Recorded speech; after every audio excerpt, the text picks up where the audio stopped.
हमारा क्लास 6 मैंने बच्चों आप लोगों को पूर्णांक पूरा पढ़ाया हुआ है। पूर्णांक की जितनी बेसिक चीज़ें हैं सब कुछ मैंने आपको बताई हुई हैं। ठीक, अब हम लोग पूर्णांक की अभ्यास 3A को देखते हैं। इसके हम सारे सवाल आपको नहीं बताएंगे, कुछ आपको हम हिंट देते जाएंगे हर सवाल पे। उस तरीके से आपको पूरी अभ्यास लगानी है, ठीक है, क्योंकि पूरे सवाल लगा देंगे तो आप इसका कोई मतलब नहीं रह जाएगा आपके लिए। ठीक, 3A का पहला सवाल है, निम्नांकित सारणी में रिक्त स्थानों की पूर्ति के लिए, मतलब खाली जगह भरने के लिए सारणी के नीचे 4 विकल्प दिए गए हैं, जिनमें से केवल एक सही है। सही विकल्प चुनकर रिक्त स्थानों की पूर्ति कीजिए। अब देखिए, ये जो सारणी दी हुई है ये है आपका पूर्णांक का युग्म। हमने आपको बताया हुआ है पूर्णांक की वीडियो में कि पूर्णांक के हर पूर्णांक का एक युग्म होता है, मतलब हर पूर्णांक का जोड़ा होता है। अगर अगर +19 है तो -19 भी होगा उसका। 23 है तो -23 भी होगा, 25 है तो -25 भी होगा, 29 है तो -29 भी होगा। इसी हिसाब से इसको भरना है। ठीक, एक हम बता दे रहे हैं, नीचे वाला आप कर लीजिएगा। 7 है तो -7, 11 है तो -11, 13 है तो -13 यहाँ आ जाएगा, मतलब ये वाला सही है। इस तरीके से आपको ये वाला करना है। ठीक, अगला आता है आपका, अगली चीज़ है आपकी, निम्नलिखित को पूर्णांक के रूप में लिखिए।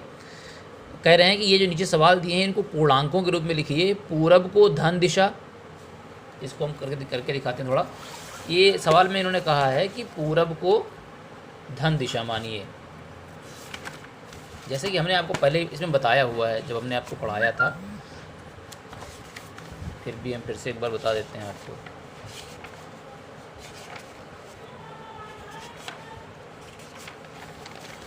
इन्होंने कहा है,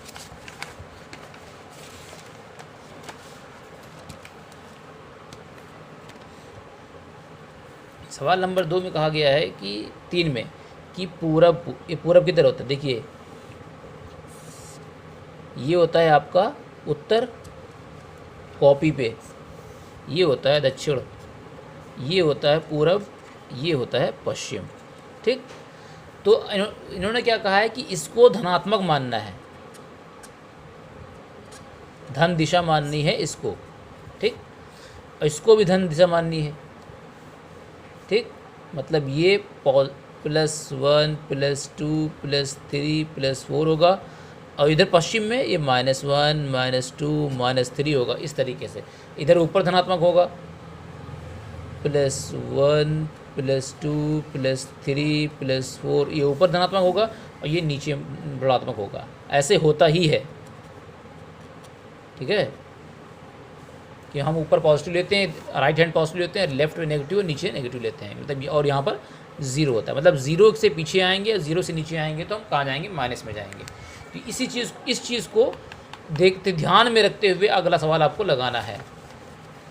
कैसे, देखिए,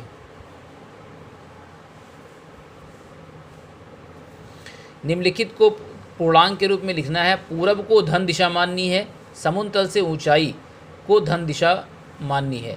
समुद्र तल से ऊंचाई मतलब ऊपर जाना है। 0 जो हमने दिखाया था, 0 से ऊपर ये है समुद्र तल।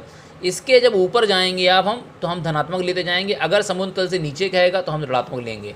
ठीक, तो अब क्या कह रहा है, कह रहा है 0 से नीचे 4 सेल्सियस का तापमान। अब 0 से नीचे आइए 4 सेल्सियस, 1 2 3 4, तो हो जाएगा 0 से नीचे 4 सेल्सियस -4 सेंटीग्रेड। ये हो जाएगा -4। 0 से 4 नीचे आएंगे तो -4 पहुँच जाएंगे। 0 से अगर जितने नीचे जाएंगे तो माइनस में जाएंगे। फिर कह रहा है 7 कदम पूरब। अगर 7 कदम पूरब जाएंगे तो इसका मतलब क्या हुआ, 1 2 3 4 5 6 7, आगे मतलब कहाँ पहुँच जाएंगे, +7 पे। 7 कदम आगे कहाँ पहुँचेंगे, +7 पे। इसी तरह ये 3.28 हानि है। जब अगर हानि है तो किस तरह दिखाएंगे इसको, ऋण के साथ, -3.28। ठीक, इस तरीके से इस वाले सवाल को आपको, बाकी 2 बचे हैं उनको सोच के आपको लगाना है। पूरी अभ्यास आपको लगानी है, एक एक सवाल। आगे चलेंगे। आगे है, निम्नलिखित पूर्णांकों के योगात्मक प्रतिलोम लिखिए। योगात्मक प्रतिलोम मैंने आपको बताया हुआ है। योगात्मक प्रतिलोम क्या होता है, जब 2 संख्याओं को जोड़ा जाए, अगर उनका उत्तर 0 आ जाएगा तो वो एक दूसरे के योगात्मक प्रतिलोम हो जाएंगे होंगे। +9 है, इसमें हम क्या जोड़े कि 0 हो जाए। -9 अगर जोड़ोगे तो ये क्या हो जाएगा, प्लस माइनस घट जाएगा, 0 हो जाएगा, तो इसका योगात्मक प्रतिलोम -9। इसी तरीके से आप और सारे करेंगे, एक बता दिया मैंने। संख्या रेखा खींचिए, कह रहा संख्या रेखा खींचिए, उन पर निम्नांकित पूर्णांकों को प्रदर्शित कीजिए। संख्या रेखा संख्या रेखा खींचना है इस तरीके से, एक संख्या रेखा खींचनी है। अगर -4 को जहाँ पर कह रहा है तो ये सब मत लिखिएगा, सिर्फ 0, -1, -2, -3, -4, -4 को प्रदर्शित कर दीजिएगा संख्या रेखा पर। बहुत सिंपल है, ठीक। फिर अगला सवाल है प्रश्न नंबर 5। प्रश्न नंबर 6, पूर्णांकों को ऊर्ध्वाधर संख्या रेखा पर भी दिखा सकते हैं जिस पर ऊपर की दिशा में धनात्मक तथा नीचे की दिशा में ऋणात्मक माना जाता है। हमने अभी आपको बताया कि ऊपर वाला धनात्मक होता है और 0 के नीचे वाला ऋणात्मक होता है। पार्श्वांकित संख्या रेखा पर देखिए और निम्नांकित प्रश्न के उत्तर दीजिए। कह रहा है इसको देखिए जो बना हुआ है और निम्नांकित प्रश्न के उत्तर देना है। ए बिंदु +7 पर है, ये ए बिंदु है, कहाँ है, +7 पे।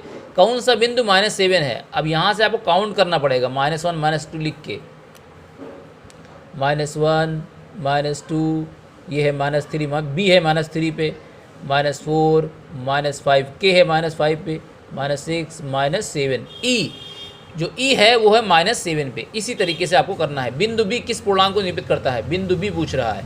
आप देखिए बी क्या है, बी है -3, ठीक। तो इस तरीके से आप यहाँ 0 के नीचे ऋणात्मक लिख लीजिए, -1 -2 -3 -4 -6, ऊपर +1 +2 ऊपर प्लस में लिख लीजिए गिनती, ठीक। अब ये आसानी से आपको हल हो जाएगा। निम्नांकित के बीच के सभी पूर्णांक लिखिए। कह रहा है -3 और +2। अब देखिए इस सवाल को हल करने के लिए इस तरीके से एक संख्या रेखा बनाइए। फिर कह रहा है उनके बीच के पूर्णांक लिखने हैं। -3 -2, ये -2 है और +3 ये है, तो इनके बीच में क्या क्या पूर्णांक होंगे? -1 0 1 2 3, ये सारे इनके बीच के पूर्णांक हो गए, ठीक। इस तरीके की संख्या रेखा बनाकर आप सबका 0 और 6 के बीच निकाल लीजिए कितने पूर्णांक आ रहे हैं।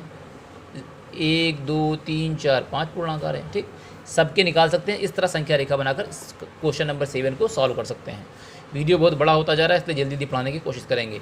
निम्नांकित संख्या रेखा देखिए, देखा इस संख्या रेखा को देखो, इसकी सहायता से निम्नांकित पूर्णांकों के जोड़े के बीच पूर्णांकों के आरोही क्रम में लिखना है। कह रहा है 2 और 5 कहाँ हैं? 2 और 5 के बीच में जो संख्या है उसे आरोही क्रम में लिखना है। तो 2 और 5 के बीच में 3 और 4 है, इसको आरोही क्रम में लिखा ही है। -4 और 0 के बीच, -4 और 0 के बीच आरोही क्रम में लिखना है। तो याद रखिए आरोही क्रम बढ़ता क्रम होता है, ठीक है। तो इधर बढ़ रहा है, ठीक, इधर घटता है, तो हो जाएगा -3 -2 -1 0, ये हो जाएगा। -4 से चलेंगे, -4 -3 -2 -1 0, ये हो गया आपका आरोही क्रम। इस तरीके से उनके दो नंबर लिया हुआ उनके बीच आरोही क्रम में आपको लिखना है। अगला है निम्नांकित के मान ज्ञात कीजिए। बार -13, ये है आपका निरपेक्ष मान। अब एब्सोल्यूट वैल्यू निकालनी है। यहाँ पे क्या निकालनी है? एब्सोल्यूट वैल्यू निकालनी है। -13 क्या हो जाएगा? +13, बाहर निकालेंगे +13 हो जाएगा। 12 पॉजिटिव है, ऑलरेडी धनात्मक है, बाहर निकालेंगे धनात्मक ही रहेगा। -37 ये बाहर निकालेंगे पॉजिटिव हो जाएगा। अपनी अभ्यास पुस्तिका में सत्य या असत्य कथन की पहचान कर लिखिए। सबसे छोटा पूर्णांक, ये आपको करना है, हमने बताया हुआ है। सबसे छोटा पूर्णांक याद रखिएगा, सबसे छोटा पूर्णांक अपरिभाषित है। सबसे छोटा पूर्णांक नहीं हो सकता, क्योंकि माइनस में आप कहाँ तक जाएंगे? माइनस इनफाइनाइट सबसे छोटा पूर्णांक हो जाएगा। शून्य का विपरीत नहीं होता है, ये गलत है। शून्य का विपरीत ये सही है, शून्य का विपरीत नहीं होता। शून्य का विपरीत शून्य नहीं होता है। -17 इज़ ग्रेटर देन -5, ये गलत है। -17 -5 से बड़ा नहीं हो सकता। ये आपको करना खुद से। एक धनात्मक पूर्णांक अपने योगात्मक प्रतिलोम से बड़ा होता है, धनात्मक सही है। एक ऋणात्मक पूर्णांक अपने योगात्मक प्रतिलोम से बड़ा होता है, नहीं। एक शून्य एक पूर्णांक नहीं है, शून्य एक पूर्णांक है। शून्य का योगात्मक प्रतिलोम शून्य है, सही। तो ये आपका 3B अभ्यास हो गया। इस अभ्यास को पूरा आपको लगाना है, ठीक। अगली अभ्यास हम आपको बताएंगे।